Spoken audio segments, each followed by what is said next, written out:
Shunday qilib biz insonlar istehkomida yashay boshlaganimizdan so'ng u yerda bir qancha hujumlarga uchrab turardik, ya'niki hayvon zombiylar tomonidan. Bu birinchi ilk oylar davomida bizga gibrid zombiylar hujum qilmadi. Balki bu bizning xursand bo'lishimizga arziydigan jihatdir. Va qizil toshmali va nima deydi, tentak zombiylar ular o'sha chuqurda qolib ketib chiqolmay bizga muammo tug'dirishmadi. Biroq hayvon zombiylar bundan mustasno. Men aytib o'tganimdek, ularning nihoyatda xilma-xil turlari paydo bo'lib borayotgan edi. Endilikda ularga qarshilik bildirish ham juda mushkul ish bo'lib yotgandi. Bizda esa qurol-aslahalar ular uchun yetarlicha bo'la olmayotgan edi. Ya'niki o'sha hayvon zombiylarga qarshilik bildirishga unchalik qudratli bo'la olmayotgan edi.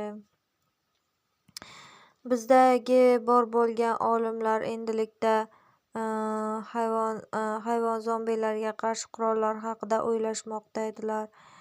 Ya'niki ular o'sha tok o'ylab topishgan edi. Umuman zombiylarga qarshi tok. Bunda ularni bu tok kuydirib yo'q qilib yuborardi.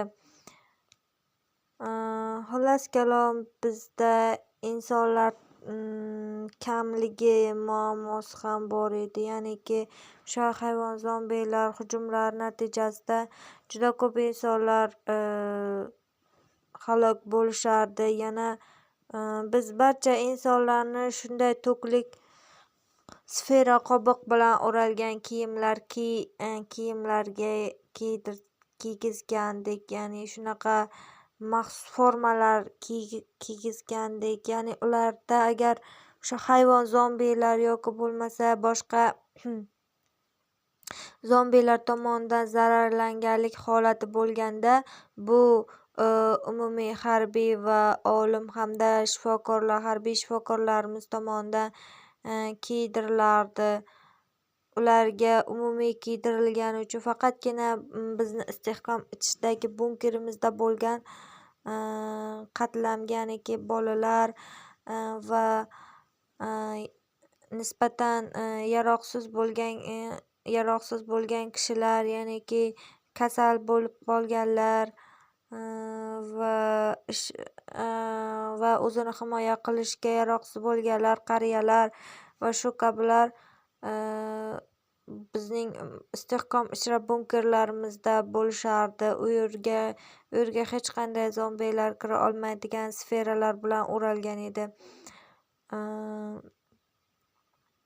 Albatta bizning tashqi sferalarimiz ham yetarlicha mukammallikka erishgan edi. Biroq hayvon zombiylarning ham o'zgaruvchanliklari, ya'niki ularda paydo bo'layotgan yangidan-yangi qobiliyatlar tufayli bizning bu sferalarimiz ham ba'zan ojizlik qilib qolayotgan edi.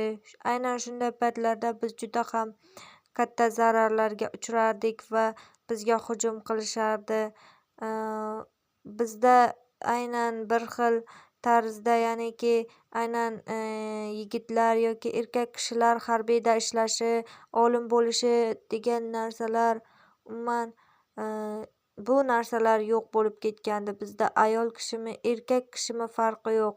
Kuchi yetadimi, aqli yetadimi, himoya uchun jo'natilardi va bizning barchamizga bir xil formalar taqdim etilgandi.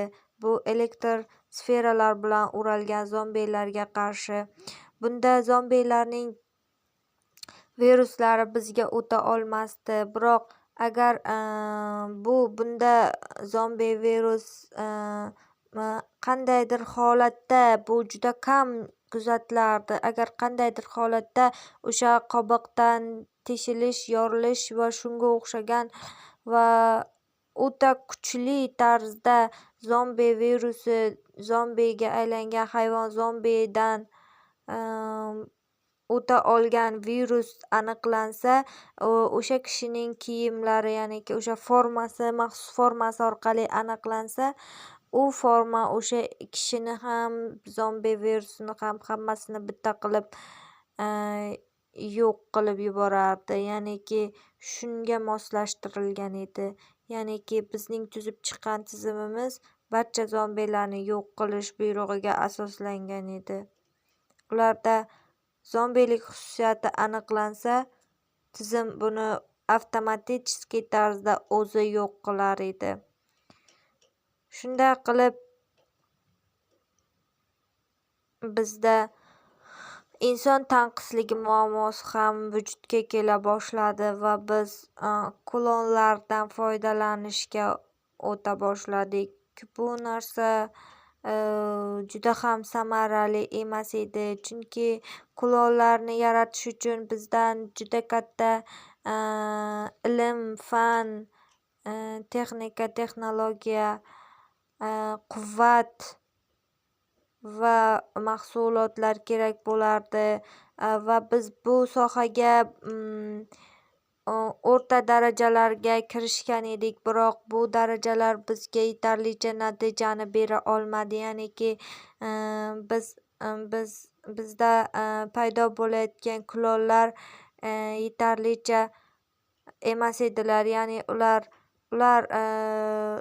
bizga foyda keltirishdan ko'ra ko'proq zarar keltira boshladilar. Chunki biz ularning aqllari yuzasida, tuyg'ulari yuzasida va bir qancha ularda biz o'zimiz uchun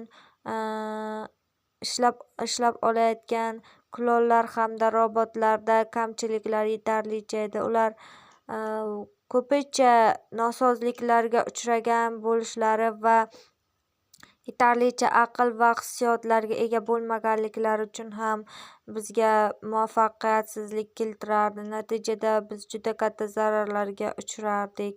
Shuning uchun biz bu narsaning bizga qo'l kelmasligini payqadik va bu narsa ham biz uchun